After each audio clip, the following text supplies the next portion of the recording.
உங்களுடைய தங்கம், வெள்ளி, வைர நகைகளை உடனே செல் பண்ணுமா? நம்பிக்கையான நிறுவனம் மேக்ஸ் கோல்ட். கால் 04445454545.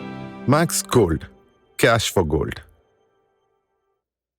பல கோடிக்கணக்கான தேனீக்களை சொந்த நாட்டு மக்கள் மேலேயே ஏவி விட்டுருக்காங்க அமெரிக்காவில். அதனால் இப்போ வரைக்கும் 1000க்கு அதிகமான உயிரிழப்புகளும் நிறைய பாதிப்புகளும் ஏற்பட்டுகிட்டே இருக்குது. சும்மா கூகுள் சர்ச் பண்ணி பார்த்தாலே 40,000 தேனீக்களால் கொட்டி இறந்து போன மனிதர், 1000 முறைக்கு மேல் தேனீயால் கொட்டு வாங்கின மனிதர் அப்படின்னு நிறைய செய்திகளை அப்படி நீங்கள் அடுக்கடுக்காக பார்த்துக்கிட்டே இருக்க முடியும். இதில் இன்னும் ஆச்சரியமான விஷயம் என்ன தெரியுமா? இவ்வளோ பாதிப்புகளை ஏற்படுத்தக்கூடிய இந்த தேனீனம் 1950க்கு முன்னாடி அமெரிக்காவில் மட்டும் இல்லை, இந்த ஒட்டுமொத்த உலகத்திலேயே அப்படி ஒரு தேனீனமே இல்லை. ஆனால் அதுக்கப்புறமா தான் அப்படி ஒரு தேனீ இனம் உருவாக்கப்பட்டு இன்னைக்கு அமெரிக்கா முழுக்க இவ்வளோ பிரச்சனைகளை ஏற்படுத்திட்டு இருக்கு. எதுக்காக புதுசாக ஒரு தேனீ இனத்தை உருவாக்கணும்? அது அமெரிக்கா முழுக்க எப்படி பரவி போச்சு? யார் இந்த வேலையை செஞ்சா? இப்போ விஞ்ஞானிகளால் ஏற்படுத்தப்பட்ட மிகப்பெரிய பிரச்சனைகள் அப்படின்னு ஒரு லிஸ்ட் எடுத்தோம்னா அந்த லிஸ்ட்டில் கண்டிப்பாக இந்த தேனீ பிரச்சனைக்கு முக்கியமான ஒரு இடம் இருக்கு. அப்படிப்பட்ட தேனீகள் எப்படி உருவாச்சு, யார் அதை உருவாக்குனாங்க, இந்த பிரச்சனைகள்லாம் எதனால் ஏற்படுது, இதெல்லாத்தையும் பற்றி தான் இன்னைக்கு நம்ம ஸ்ட்ரீட் லைட் வீடியோவில் பார்க்க போகிறோம்.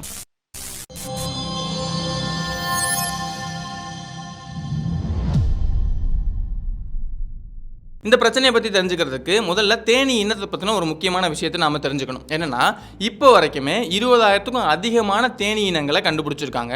அதில் எல்லா தேனீ இனங்களுமே ஒரு பெரிய கூடு கட்டி அதில் நிறைய தேனை சேர்த்து வச்சுக்குமா அப்படின்னு கேட்டிங்கன்னா இல்லவே இல்லை.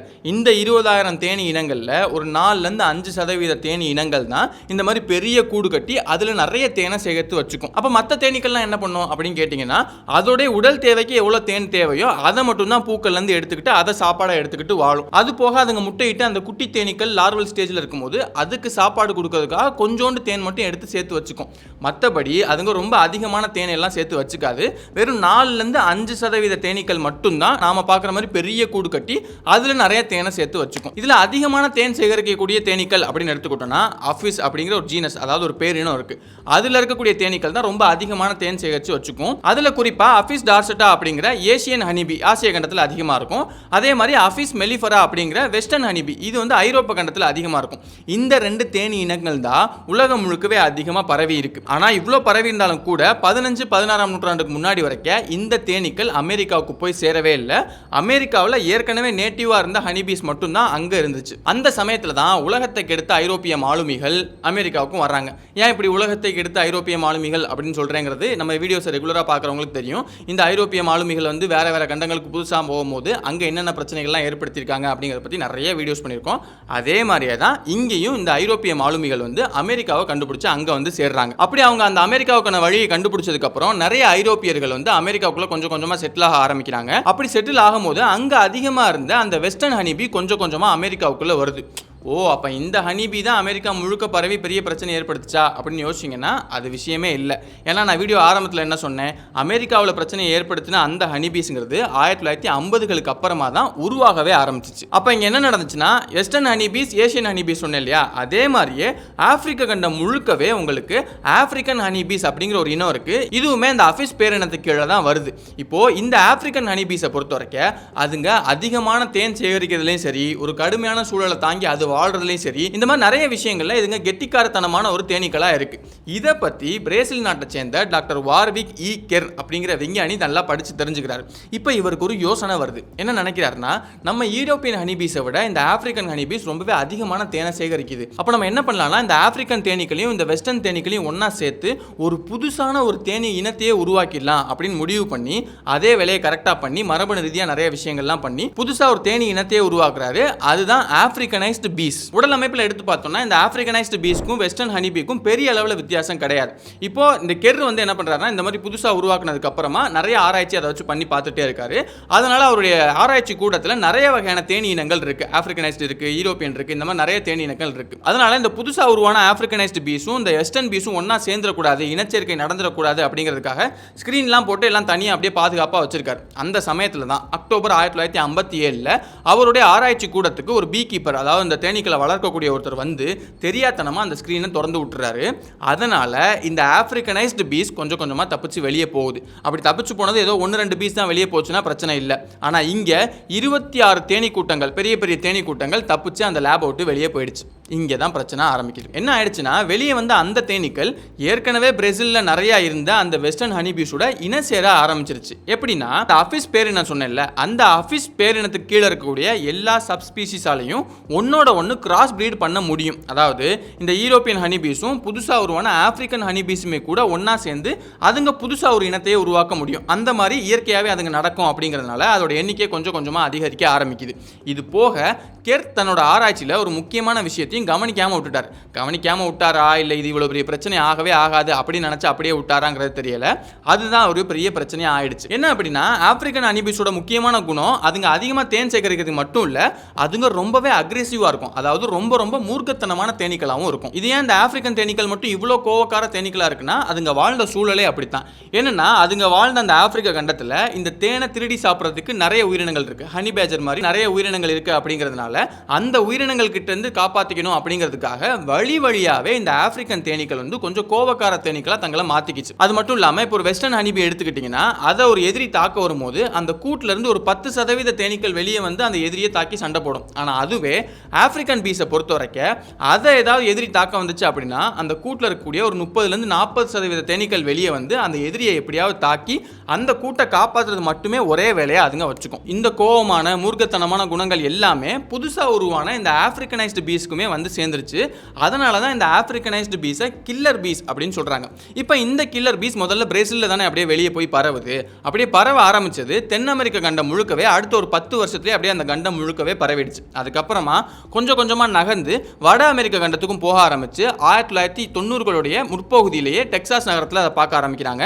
அதுக்கப்புறம் அப்படியே கொஞ்சம் கொஞ்சமாக வட அமெரிக்க கண்டம் முழுக்கவே அது பரவ ஆரம்பிச்சிருச்சு. அப்போ ஒரு 20-30 வருடங்கள்லேயே ஒட்டுமொத்தமாக அந்த 2 அமெரிக்க கண்டம் முழுக்கவே அது பரவ ஆரம்பிச்சிருச்சு. இப்படி இதுங்க பரவனதுக்கு ஒரு முக்கியமான காரணம் என்னன்னா, இப்போ வெஸ்டர்ன் ஹனிபீஸை பொறுத்த வரைக்கும் அதுங்க கூடு கட்டுறதுக்கு ஒரு தகுந்த இடம் இருக்கா, இந்த மாதிரி நிறைய விஷயங்களை தேடி பார்க்கும். ஆனால் இந்த கில்லர் பீஸை பொறுத்த வரைக்கும் அதெல்லாம் கவலையே படுறது கிடையாது. சுற்றி நிறைய பூ இருக்கா, இங்கே தேனி கிடைக்கும் அப்படின்னு தெரிஞ்சிருச்சா, எந்த இடமா இருந்தாலும் சரி, ஒரு மீட்டர் பாக்ஸாக இருந்தாலும் சரி, இல்லை ஒரு சிமெண்ட் பிளாக்காக இருந்தாலும் சரி, இந்த மாதிரி எந்த இடம் கிடைச்சாலும் அந்த இடத்துல ஒரு பெரிய பெரிய கூடா கட்டும். எந்த அளவுக்கு பெருசுனா, ஒரே கூட்டிலேயே ஒரு 3 லட்சத்துலேருந்து 8 லட்சம் தேனீக்கள் வரைக்கும் இருக்கிற மாதிரி மிகப்பெரிய கூடா கட்ட ஆரம்பிக்குது. இந்த கில்லர் பீஸால அமெரிக்கா முழுக்க மனிதர்கள் மட்டும் இல்லாம மற்ற தேனி இனங்களுமே பெரிய அளவில் பாதிக்கப்பட்டிருக்கு. என்ன விஷயம்னா, இந்த கில்லர் பீஸ்க்கு சின்னதாக ஏதாவது வைப்ரேஷன் மாதிரி சின்ன ட்ரிகர் இருந்தாலுமே போய் சரமாரியா தாக்க ஆரம்பிச்சிடும். அதனால தான் நிறைய நேரங்களில் மனிதர்கள் அதிகமாக தாக்கப்பட்டிருக்காங்க. இதுவரைக்கும் 2 அமெரிக்க கண்டத்திலையும் சேர்த்து 1000க்கும் அதிகமான மனிதர்கள் இந்த கில்லர் பீஸால இறந்து போயிருக்காங்க அப்படிங்கிற மாதிரி தெரிய வருது.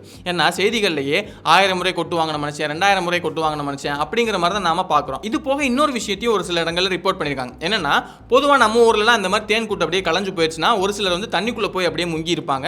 அப்போ அந்த தேனி வந்து தாக்காது அப்படிங்கிறதுனால அவங்க அப்படி பண்ணுவாங்க. அதே மாதிரியான விஷயங்கள்லாம் அமெரிக்காலையும் பண்ணியிருக்காங்க. ஆனால் அப்படி பண்ணும்போது இந்த கில்லர் பீஸ் வெயிட் பண்ணி காத்திருக்கான். நீ தண்ணிக்குள்ளே தானே போன, நான் வெயிட் பண்ணிட்டே இருப்பேன், நீ எப்போ வெளியே வரையோ மறுபடியும் உன்னை கொட்டுவோண்டா அப்படின்னு சொல்லிட்டு வெயிட் பண்ணி அதுங்க காத்திருந்து கொட்டி இருக்கு மனுஷங்களை அப்படிங்கிற மாதிரி ஒரு சில இடங்களில் ரிப்போர்ட் பண்ணியிருக்காங்க. மனிதர்களுக்கு இப்படி பிரச்சனை ஏற்படுத்துச்சுன்னா இன்னொரு பக்கத்தில் ஏற்கனவே அமெரிக்காவில் இருந்த தேனி இனங்களுக்குமே இது பெரிய அளவில் பிரச்சனை ஏற்படுத்திட்டு இருக்கு. எப்படின்னா, இப்போ இந்த அஃபிஸ் பீரியடை பொறுத்த வரைக்கும் அதில் இருக்கக்கூடிய அந்த தேனீக்கள் எல்லாமே கிராஸ் பிரீட் பண்ணும் அப்படின்னு சொன்னேன் இல்லையா, அதே மாதிரி தான் புதுசாக உருவான இந்த கில்லர் பீஸுமே ஏற்கனவே இருக்கக்கூடிய அந்த யூரோப்பியன் ஹனிபீஸ், இந்த வெஸ்டர்ன் ஹனிபீஸ் இது எல்லாத்துக்கூடயுமே கிராஸ் பிரீட் பண்ணிட்டு இருக்கு.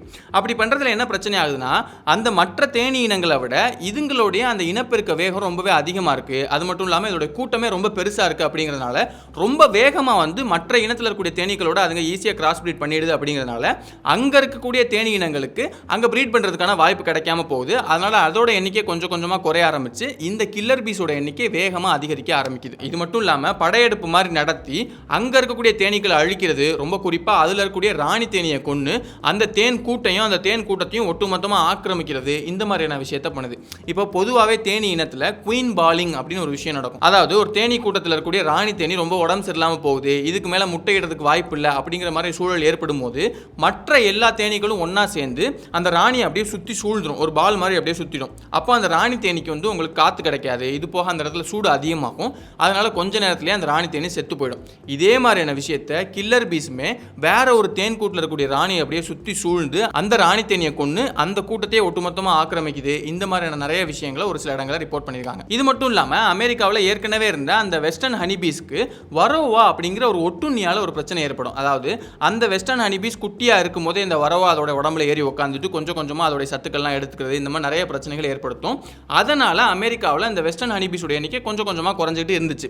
ஆனால் இந்த ஒட்டுண்ணியால் நம்ம கில்லர் பீஸுக்கு ஏதாவது பிரச்சனை ஏற்படுத்த முடியுமா அப்படின்னு கேட்டிங்கன்னா எதுவுமே பண்ண முடியல. நீ எல்லாம் ஒரு ஒட்டுண்ணியடா அப்படின்னு சொல்லிட்டு குறுக்க சேர்த்து மிதிச்சு ஓடுறாங்கன்னு சொல்லிட்டு விரட்டி விட்டுருது. அதனால் இந்த ஒட்டுண்ணியால் இந்த கில்லர் பீஸுக்கு எந்த பிரச்சனையும் ஏற்படுறதில்ல. மனுஷங்களாலையும் இந்த கில்லர் பீஸை கட்டுப்படுத்த முடியல. அதுவும் தொடர்ந்து எண்ணிக்கை கூடிக்கிட்டே இருக்குது. இதுங்க பொதுவாகவே ரொம்ப அதிகமாக இனப்பெருக்கம் செய்யக்கூடியதாக இருக்குது. இது மட்டும் இல்லாமல் அங்கே ஏற்கனவே இருக்க ஹனி பீஸ் கூட சேர்ந்து கிராஸ் ப்ரீடிங் வேற பண்ணிட்டு இருக்கு அப்படின்னு சொல்லிட்டு இதுங்களுக்கு தகுந்த சூழல் மாதிரி அந்த அமெரிக்காவோட மொத்த சூழலையும் இதுங்க மாற்றி வச்சிருக்கு. அப்படிங்கிறதுனால யாராலையுமே இந்த கில்லர் பீஸை எதுவுமே பண்ண முடியல. ஒரு இடத்துல இந்த கில்லர் பீஸ் வந்துச்சு அப்படின்னு தெரிஞ்சிச்சுன்னா மட்டும்தான் அதை போய் கண்ட்ரோல் பண்ண முடியுதே தவிர பொதுவாகவே இதை வந்து அந்த எக்கலாஜிக்கல் டேமேஜ் வந்து கண்ட்ரோல் பண்ண முடியுதா அப்படின்னு கேட்டிங்கன்னா அமெரிக்கர்களால் இப்போ வரைக்குமே அதை பண்ண முடியல.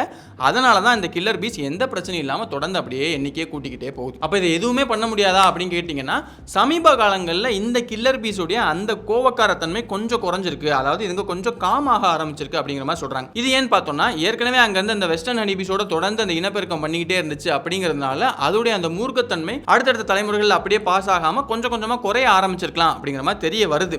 ஆனால் இது பெரிய அளவில் அதனுடைய எண்ணிக்கையை குறைச்சிருமா இல்லைனா மனுஷங்களை தாக்குறதை குறைச்சிருமா அப்படிங்கிறதுக்கு வந்து போக போக நம்ம வெயிட் பண்ணி பார்த்தா தான் தெரியும். இப்போ இந்த விஷயங்கள் எல்லாம் பண்ணது யாருன்னு பார்த்தோம்னா அந்த வார்விக்கர் அப்படிங்கிற அந்த விஞ்ஞானி தான். அவர் இவ்வளோ பெரிய பிரச்சனை ஏற்படுத்தணும் அப்படிங்கிறதுக்காக பண்ணாரான்னு கேட்டிங்கன்னா இல்லவே இல்லை. அமெரிக்காவில் ஏற்கனவே இருக்கக்கூடிய தேனீக்களோட அவங்க அதிகமான தேன் சேகரிக்கணும் அப்படிங்கிறதுக்காக ஒரு விஷயம் பண்ண நினைச்சாரு. அது அப்படியே மொத்தமாக மாறி இன்னைக்கு அது ஒரு மிகப்பெரிய பிரச்சனையாக மாறிடுச்சு. இப்போ வரைக்கும் அந்த தேனீக்களை கட்டுப்படுத்தவே முடியல. இங்கே எப்படி இந்த தேனீக்களை கட்டுப்படுத்த முடியலையோ அதே மாதிரி ஒரு விஷயம் தான் சோவியத் ரஷ்யாவில் ஏற்பட்டுச்சு. என்ன அப்படின்னா அங்கே கட்டுப்படுத்த முடியாத ஒரு நெருப்பு தொடர்ந்து ஒரு 50 வருஷமாக எரிஞ்சுக்கிட்டே இருக்கு. இப்போ இதை அணைக்கலாமே அப்படின்னு கேட்டோம்னா அங்கே இருக்கக்கூடிய அரசாங்கம் என்ன சொல்கிறாங்கன்னா இதை அணைச்சாதான் பெரிய பிரச்சனை ஏற்படும். அதாவது இந்த நெருப்பை அணைச்சிட்டிங்கன்னா அங்கே பக்கத்தில் இருக்கக்கூடிய கிராமமே மிகப்பெரிய அளவில் பிரச்சனை ஏற்பட்டுரும். அங்கே மக்கள் எல்லாமே இறந்து போகிறது கூட வாய்ப்பு இருக்குது அப்படின்னு சொல்கிறாங்க. அது எப்படி ஒரு நெருப்பு எரியும் போது அதை அணைச்சாதான் நல்லது நடக்கும். ஆனால் இங்கே அதை அணைச்சா கெட்டது நடக்கும்னு சொல்கிறாங்களே அது ஏன்? அது மட்டும் இல்லாமல் அங்கே இருக்கக்கூடிய லோக்கல் மக்கள் இது நரகத்துடைய கதவு, இது யாருமே டிஸ்டர்ப் பண்ணக்கூடாது அப்படின்னு வேற சொல்கிறாங்க. அப்படி என்ன விஷயம் அது? எதனால இந்த நெருப்பு 50 வருஷமாக தொடர்ந்து எரிஞ்சுக்கிட்டே இருக்கு? ஏன் இதை அணைக்கக்கூடாதுன்னு வேற சொல்கிறாங்க? இது எல்லாத்தையும் பற்றி ரொம்ப டீட்டெயிலான வீடியோ பண்ணியிருக்கோம். அதை பற்றி நீங்கள் தெரிஞ்சுக்கணும்னு நினச்சிங்கன்னா அதுக்கான கார்டு நான் சைடில் கொடுக்குறேன். அதை கிளிக் பண்ணிங்கன்னா நீங்கள் அந்த விஷயங்களை பற்றி தெரிஞ்சுக்கலாம். இன்னொரு நாள் இன்னொரு வீடியோவில் சந்திக்கிறேன்.